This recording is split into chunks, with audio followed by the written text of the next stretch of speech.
Hey guys, welcome back to Job Bank's podcast.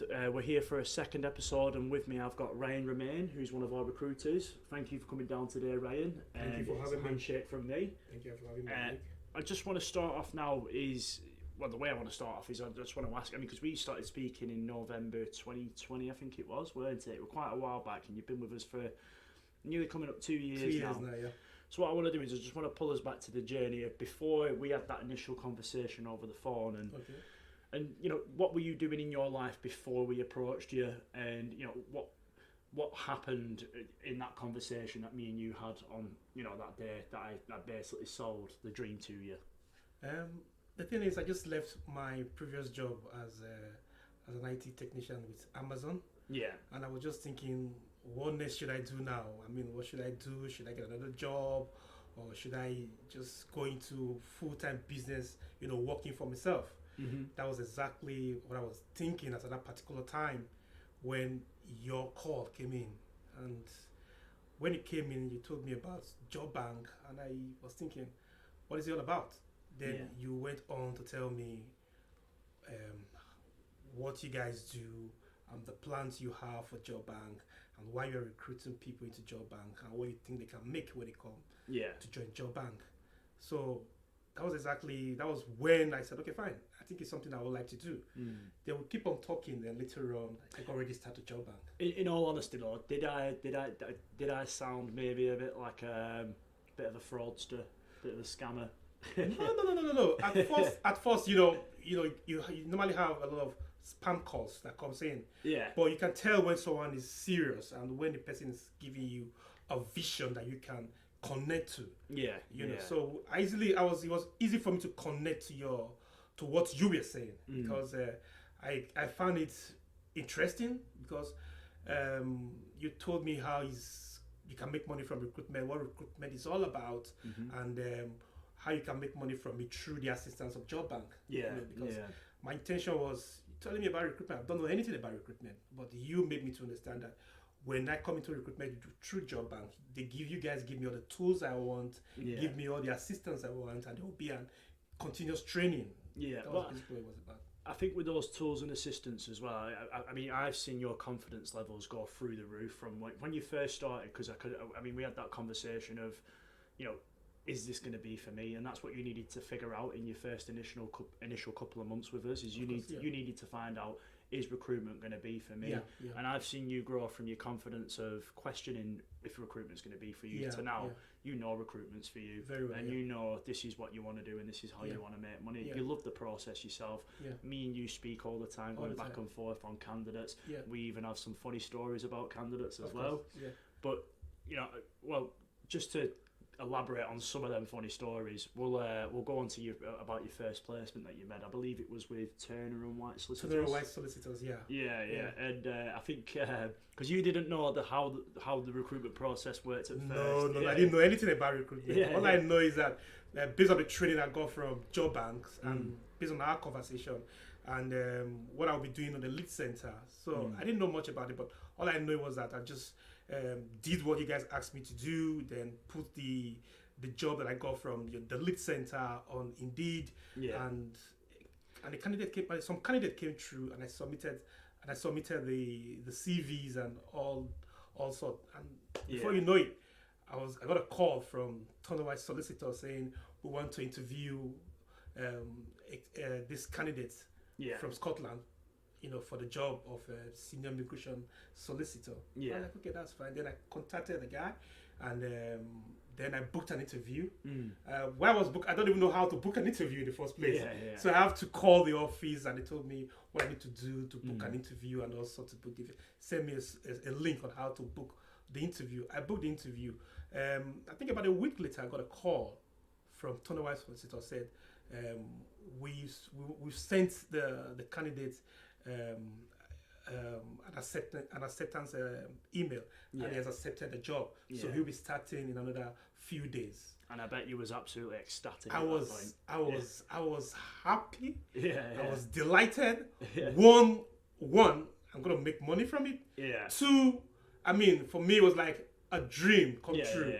And I'm thinking, this can really be something for me. It's that feeling, when I made my first placement, I made a placement with Bizlockr, and I didn't even know I'd made it. The client actually got in contact with me a few weeks after and said, "Oh, I just thought I'd keep you in the loop. We hired one of the candidates that you brought forward," and I was like, well, no one's told me about this. But it was a nice surprise. It was a nice surprise. I mean, the clients we get on here at Job Bank, we try to bring on people that we can trust, especially the clients, so that if they do ever end up reaching out to any candidates that we've sent in the past, we'll always get our cut in that, so to speak, for introducing them and making the deal happen as well. But I do want to ask as well, sorry, what was it that made you? So I know we had our conversation over the phone back in November 2020, and I just wanted to. Was there anything else that that drove you towards recruitment? Have you heard about it from friends before? Have you seen the money, the potential that you could get? The money potential you could make from it before, prior to our conversation that we had. I've heard about people making money from recruitment. To me, I just believe then that you have to be a big establishment to be able to be in recruitment. I never knew someone like myself can come into recruitment and make money from it. I didn't know about that. So it was when I had the conversation with you and I spoke with Reese, that was when I knew that anybody can really make money from recruitment. That's it. It is very. I mean, it's just to elaborate on what you said there. When you think about recruitment, you instantly feel like, oh, I need an office. I need all this. I need all this equipment. Of course, you need to be established. You need to have like 20 or 15 people working for you. But you don't need anything. All you need is I don't need anything. All I need is just the drive, my laptop, my little desk in my house. That is all I need. And a good bit of internet, and that's it. That is it. That is just it. But there was another thing as well. When I first started doing recruitment, what I noticed is I was always under the impression that clients were going to be the hardest part of recruitment. Of course. But as you'll know from the conversations that we had, candidates can also be hard work. Of course, a lot of candidates can be hard work. How many candidates have you come across now that have either said to you, I want the job, but then turned around and said, I don't want the job, or they've said, I want this salary, no, I want a higher salary. And there's just a lot of messing about. And I've noticed, I mean, I'm not sure if you have, but since COVID, they're kind of getting a bit more hard work when it comes to like Monday to Fridays. They want hybrid working and stuff like that. Have you come across similar situations like that? Of course, I've come across some wonderful candidates. I've at the same time met some terrible candidates, some messes, lots of them. There've been a situation. There was one situation that really struck me even till now. Was this lady from Manchester? She had an interview with one of the clients. I think it was Zenith Lawyers. And she came for the interview, and she did really well because she has a very lovely CV as well. So when she came for the interview, and she got the job immediately, and the Zenith Lawyers the client called me to say, well, that the candidate was good. She had a wonderful interview and she did well in the interview. So we want to offer her the job. Can you get in touch with her to tell her to ask her asking salary and asking I expected salaries and stuff like that. I said, okay, fine. I called her and she told me I expected salary. Then I went back to Zenith Lawyer and I said, this is what she wants to get. I mean, this is what she's expecting. I said, all right, fine, we'll do that. Then I called her to say, well, congratulations, you've got a job, and they are happy to pay you the salary that you asked for. Then she turned around and said, well, I'm no longer interested. That's it, you put all that hard work in it, and the expectation from the client as well. Honestly, all of a sudden, she just turned around and said, it feels a little bit like dating when you're getting to know a girl. You're getting to know her, and you're buying her flowers, you're getting her gifts. And then when you say, right, is this going to go anywhere? She says, oh, I think we should just be friends. That's what it feels like, a stab in the heart. It can be heartbroken. But no, I just wanted to ask about the lead centre as well, because I know that has played a big part in making placements for yourself, and I do a lot of work on the lead centre, and some of the clients, as you noticed, we speak more or less, more or less every day, and I let you know on what new clients I'm bringing on board. I tell you some inside info, if there's any certain requirements they're wanting, so that gives you a bit of a good head start, and also gives you a bit of insight on what the client is requiring from us. But I mean, from the lead center, I mean, how has that helped you be an established recruiter, so to speak? When I was coming into recruitment, I had my doubts, and the biggest fear was, how can I get clients? Yeah. How do I speak to clients? I don't even know what to tell them. I don't even know how to go about it. Yeah. But with the lead center, the clients are already there. Yeah. The jobs are already there. Yeah. All you need to do is just fill those vacancies. And to me, it really helped me a lot. Yeah. You know, it really helped me. Like, just like you going into something and you have 80% of what you want to succeed is already there for you. That is exactly what the lead center is there for.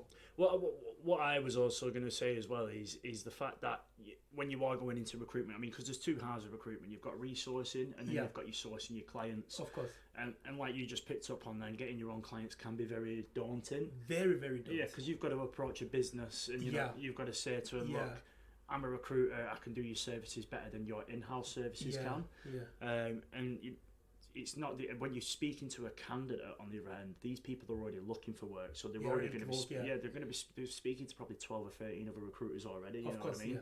Which is why it's there's an open line of communication there already to speak to candidates, whereas clients, you've got to break it in, you've got to cold call, you've got to find out who the decision maker is.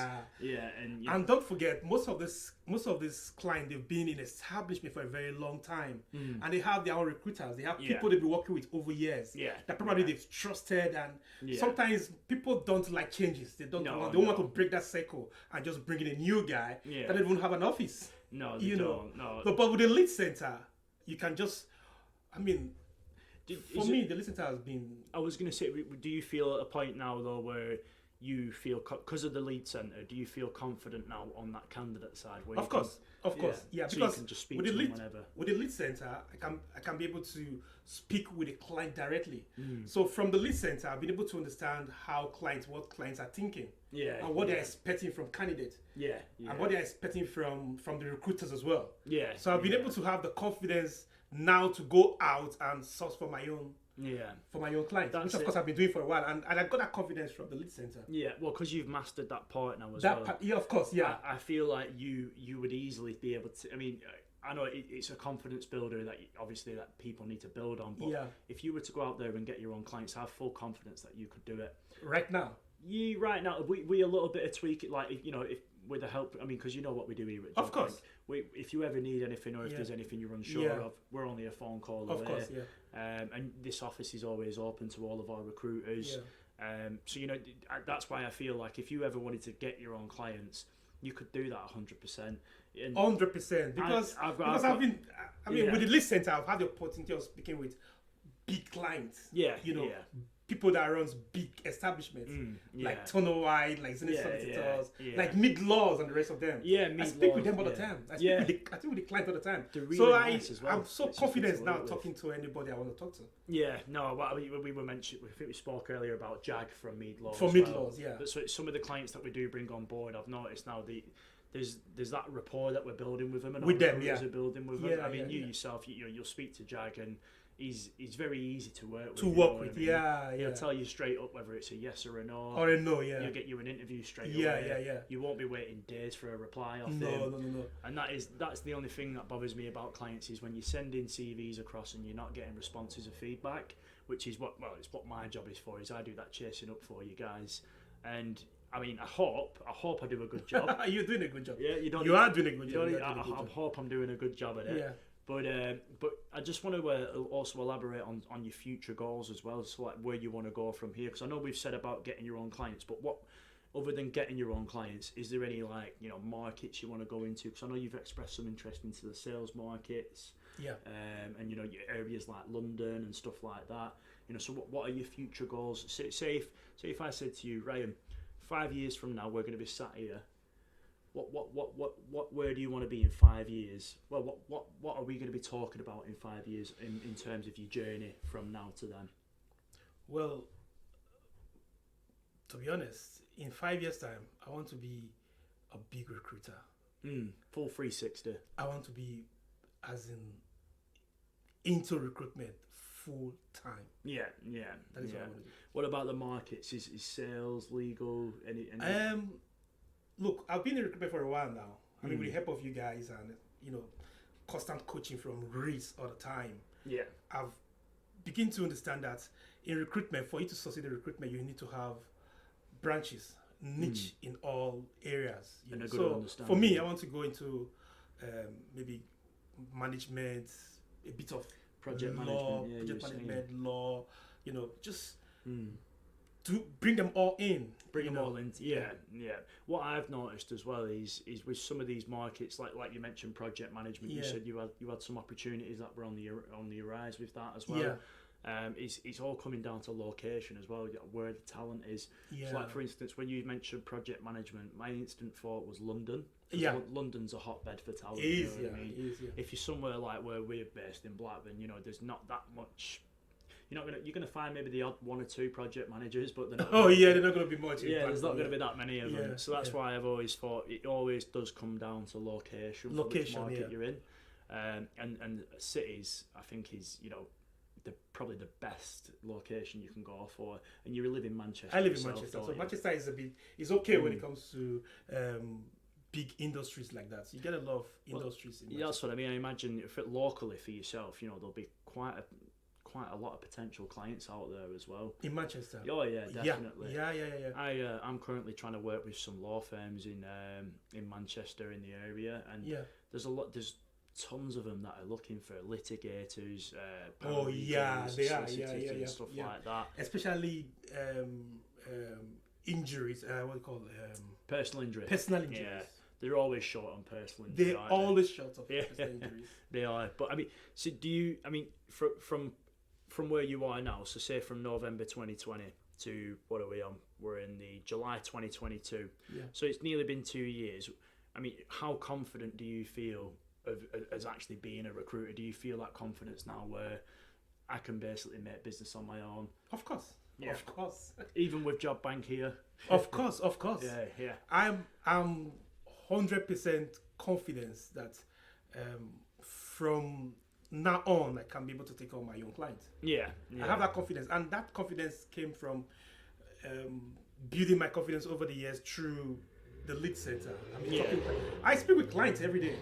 I speak with clients from Job Bank every day. We talk every day. So I mean, going out to get my own client now for me, it's not going to be a daunting at all. It's something that I know I can do. No, that's good to hear. I did want to bring up though is one of your last interviews. I think it was for Zenith Lawyers. With Zenith Lawyers. The guy who you told me as well. He actually rung you up, didn't he? And I mean, remind me again. He rung you up. And what was he asking for? Tell the people. The guy rang me up. The guy was supposed to go for an interview the next day with Zenith Lawyers, and he rang me up and said, "Ryan, can you please help me for a transport fare? And it's so I can get from Bolton to Blackburn." And then I was like, hang on for a while. Just hang on. Let me talk to someone. That's when I gave you a call. I was like, what the hell? What does it want? And I was like, well, his interview's tomorrow. Your interview's tomorrow? All you need is just get yourself down to the interview centre. Yeah, just ask a friend, you know what I mean?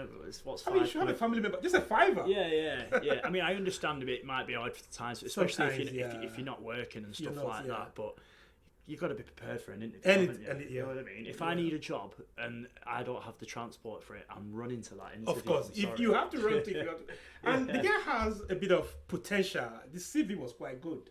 And you can tell that if these guys can put his best on the interview, he might get the job. There was the potential of him getting the job. That before I do end the podcast, though, I did just want to ask you. So, is there any? If you had to name any highs or any lows in regards to your journey of recruitment, what's the lowest low you've had, and what's the highest high you've had? So we start off with the bad one. What's the lowest low? The lowest one I've got. In terms of working in recruitment, what have you come across which has been like it's a pain in the arse? Most candidates can be a pain in the arse. Candidate management, Some candidate can be a pain in the ass. Being let down. Some don't. The one I've had was, being in touch with this, not just one, several of them. Being in contact with them, we're talking about a potential interview that's coming up. And when is the day for the interview? They don't turn up for the interview. They don't. You send them interview invitation, you've told them all about the job, you've spent time to tell them what their expectation will be, what the client is expecting from them. You go ahead and tell them how good their CV is, what you think, they're going to get interviewed. And they show the interest that they're interested in the job.